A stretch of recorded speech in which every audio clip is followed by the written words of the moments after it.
siguiente jugaba con una representación gráfica. Con una representación gráfica de voltaje e intensidad. Y además, con unas relaciones entre lo que son valores máximos y valores eficaces. El valor máximo es el valor que me da el osciloscopio. Cuando yo conecto un circuito, en la forma de la onda. Y el valor eficaz es el valor de ese voltaje o de esa intensidad que llevada a corriente continua provocaría los mismos efectos a nivel de potencia. El caso es que, ¿cómo paso yo de valor máximo a valor eficaz? Bueno, pues lo vamos a ver. Es una expresión, es dividir entre raíz de 2. ¿No? Bien. Entonces me daba una onda y esa onda era una onda de voltaje que tenía un pico de 100 voltios y una onda de intensidad que tenía un pico de 77,77 amperios. A partir de ahí, lo primero que me preguntaba eran los valores máximos. Vale, esto era una pregunta tremendamente sencilla. ¿Por qué? Pues porque los valores máximos son los que marca el pico de la onda. ¿Vale? Entonces los valores máximos son 100 para el voltaje y 77,77 para la intensidad. No tenía ningún secreto más. Vale. A continuación, me preguntaba que cuánto valían los valores eficaces. ¿Y para eso qué tengo que saber? Pues que tanto para intensidad como para voltaje, los valores eficaces y los valores máximos se relacionan en base a un factor raíz de 2. Es decir, que el valor eficaz se calcula dividiendo el valor máximo entre raíz de 2.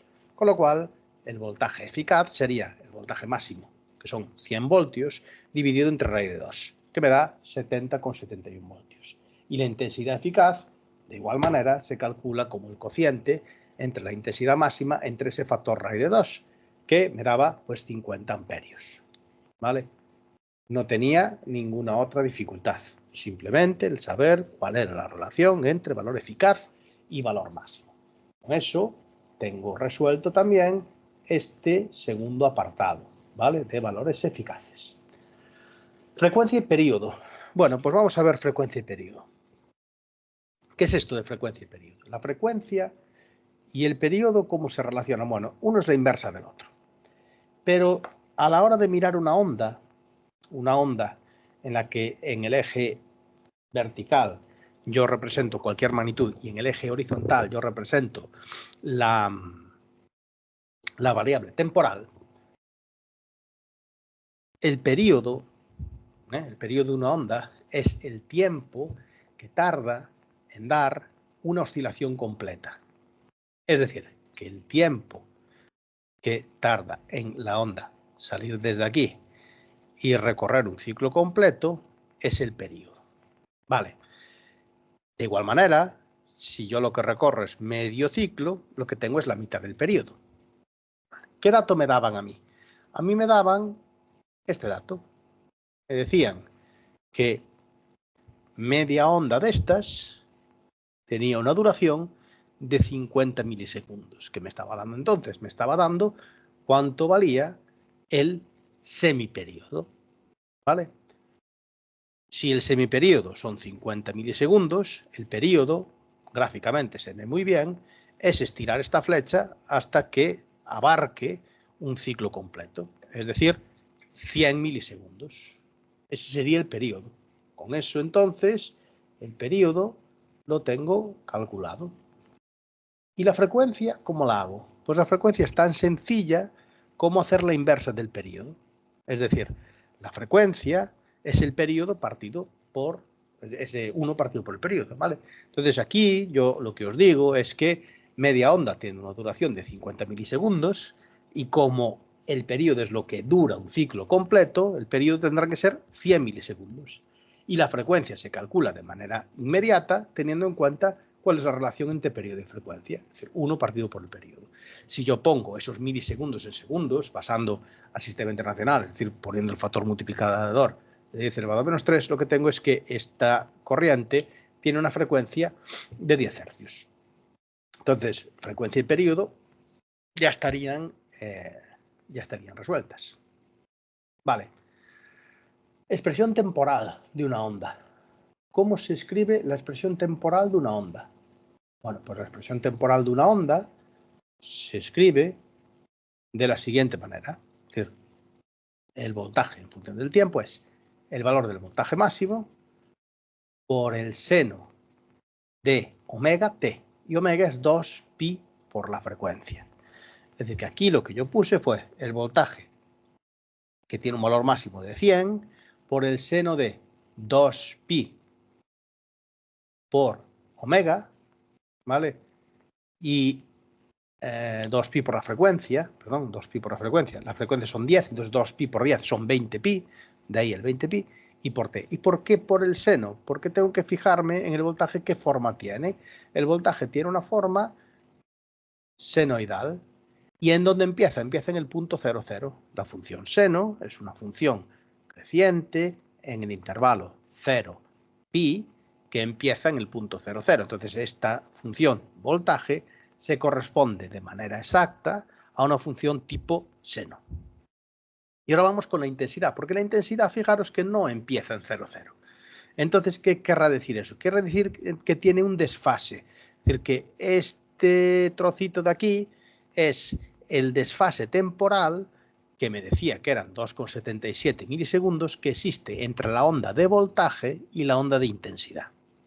Bien, ¿cuánto o cómo se calcula el desfase temporal que existe entre dos ondas? Pues si yo tengo la representación gráfica y en el eje de las X yo lo que tengo es la variable temporal, el desfase entre dos ondas se calcula como omega por delta de t, es decir, por la diferencia temporal que haya entre dos puntos que estén en igualdad de fase, esos 2,77 milisegundos. Entonces, la delta de phi, el desfase entre las dos ondas, tendrá un valor de omega, que es 2 por pi por la frecuencia, 2 por pi por 10, por delta de t, siendo delta de t esta distancia que nos marca entre, distancia temporal, entre dos puntos de ambas ondas que están en igualdad de fase, es decir, que pasan por el cero y bajando, ¿vale? Por así decirlo, para entendernos.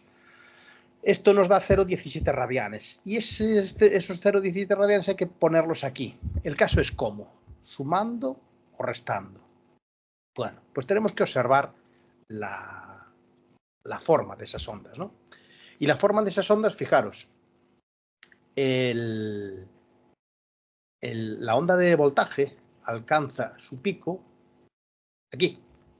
Y la onda de intensidad alcanza el pico ¿cuándo? ¿Antes o después? Después, ¿vale? En un instante de tiempo posterior. ¿Eso qué quiere decir? Quiere decir que la intensidad va atrasada, llega más tarde al pico. Y eso implica que cuando yo escribo en la ecuación o en la expresión trigonométrica un desfase, ese desfase para ondas atrasadas va restando. ¿Vale? Si la onda fuera adelantada, si la intensidad alcanzara los picos máximos antes que el voltaje, ahí tendría que poner un signo más en vez de un signo menos. Vale. Con eso, entonces, construyo lo que sería la ecuación de la intensidad de la misma manera que la otra, es decir, el valor máximo de la intensidad por el seno de 2πft y más o menos el desfase que tenga esa onda de intensidad. Menos porque es una onda que alcanza los picos de intensidad posterior, de manera posterior al voltaje, y con un desfase angular que se calcula multiplicando 2πf, omega, pulsación del movimiento, por el desfase temporal entre dos puntos en fase de ambas ondas. El siguiente apartado me decía que calculara la impedancia. Vale, la impedancia, ¿cómo la voy a calcular? Pues la impedancia ya puedo intuir que la voy a calcular utilizando la ley de Ohm. Vale. ¿Qué me decía la ley de Ohm? La ley de Ohm lo que me decía era que el voltaje era igual a intensidad por impedancia. Y si yo despejo impedancia, la impedancia es voltaje entre intensidad. Vale. ¿Cuánto vale el módulo de esa impedancia? Porque recordad que en corriente alterna las impedancias no eran simplemente números, eran números y tenían un ángulo asociado, porque son números complejos. ¿Cómo hago para calcular el valor de la impedancia, del módulo de la impedancia? Pues dividiendo voltaje entre intensidad, voltaje máximo entre intensidad máxima. Es decir, 100 entre 77,7, que me da 1,28 ohmios. Vale, pero estos no son ohmios resistivos, no es una resistencia. Vale, es una combinación de resistencias y elementos capacitivos o inductivos. ¿Cómo expreso eso matemáticamente? Pues lo expreso asignándole un ángulo a esa impedancia. ¿Y cómo calculo el ángulo de esa impedancia? Bueno, pues vamos a ver. Eso está relacionado con ese desfase entre intensidad y voltaje. La intensidad me dice que va atrasada, ¿vale? Lo razonamos ahora mismo. Por tanto, la impedancia tiene un ángulo positivo. Fijaros, si esto tiene ángulo cero y esto tiene un ángulo negativo, porque va atrasado, la impedancia tendrá un ángulo positivo. ¿Y cuánto vale ese ángulo? Bueno, pues ese ángulo es precisamente ese desfase que calculamos antes, 0,17 radianes. Y esos 0,17 radianes, pasados a grados, que es como se suelen expresar las impedancias en grados en vez de en radianes, son 9,74 grados. Con lo cual, la impedancia la puede expresar de esta manera, 1,28 el módulo, y de ángulo, pues el ángulo de desfase entre la onda de la intensidad y la onda del voltaje, ¿no? Que son 9,74. Luego la impedancia ya en forma compleja pues vendrá dada por esta expresión de aquí. ¿Y ahora cómo se calcula la resistencia de la bobina? Porque lo que me decía ahora el problema era, vale, una vez que calculamos esto, esta impedancia está formada por una resistencia y una bobina. ¿Cuánto vale cada una de ellas, de estos elementos? Bueno, la impedancia acabamos de calcularla en forma polar. Y yo sé que los números complejos se pueden expresar de dos formas, forma polar y forma binómica. Si yo este número lo paso a forma binómica, voy a tener dos partes, una parte real y una parte imaginaria. La parte real es justamente la resistencia y la parte imaginaria es la impedancia que tiene la bobina o el condensador, en este caso me dice una bobina. Entonces lo primero que voy a hacer es ese cambio. ¿Cómo se pasa de forma binómica a forma polar? Bueno, pues aquí tenéis la forma de hacerlo, ¿no? La forma de pasar de forma binómica a forma polar es módulo por coseno, esa será la parte real, y luego módulo por seno, que corresponderá a la parte imaginaria. De tal manera que esta impedancia tiene una parte real, que son 1,26, que ya es el valor de la resistencia, y una parte imaginaria que son 0,21. Y esos 0,21 son la parte imaginaria de la impedancia, que no es el factor o el coeficiente de inducción de la bobina, sino que es la impedancia de la bobina. Es decir, que la impedancia de la bobina vale 0,21. Ahora, ¿cómo hago yo para calcular cuánto vale la impedancia de la bobina? Bueno, pues yo sé que el coeficiente de inducción de la bobina. Yo sé que la impedancia de la bobina se relaciona con la frecuencia mediante esa expresión, es decir, que la impedancia de la bobina era L por 2πf, 2π por la frecuencia en la que trabaja el circuito. Bien, entonces, despejando L de ahí, yo obtengo esta fórmula matemática que me va a permitir calcular cuánto vale el coeficiente de inducción de la bobina. XL es la impedancia de la bobina, y acabamos de decir la impedancia de la bobina son 0,21 ohmios. 2pi, que es 2pi, es una constante, y F, que es la frecuencia del circuito. Y la frecuencia del circuito, fijaros que yo la había calculado en un apartado anterior. Había calculado la frecuencia del circuito y me había dado un resultado de 10 hercios. Por lo tanto, aquí yo tengo un valor a sustituir que es conocido. Haciendo esa operación, obtengo el valor de la impedancia o del coeficiente de inducción de esa bobina, que son 3,34 por 10 elevado a menos 3 henrios, que me falta aquí la H de la unidad, o 3,34 milihenrios, comprimiendo o poniendo eso en forma como un factor multiplicativo, ¿no? Bien.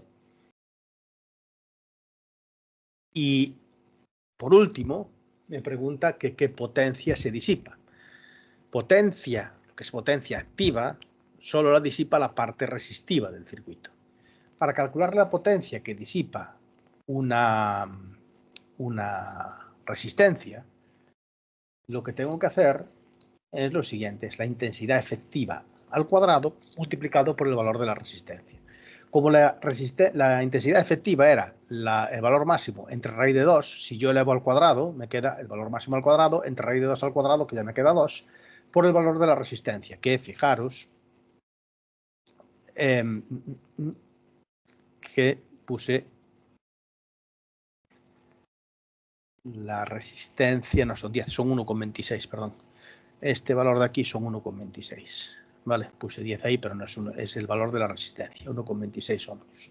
Vale, y que me da el valor de la potencia disipada en la parte resistiva. Si yo quisiera calcular potencia intercambiada en la parte capacitiva o inductiva, entonces iría a potencia reactiva. Y si me pidiera potencia aparente, pues iría a potencia aparente. Vale, bueno, pues esto es lo que pedía el problema. Con esto estaríamos ya en condiciones de decir que el problema estaría completamente resuelto.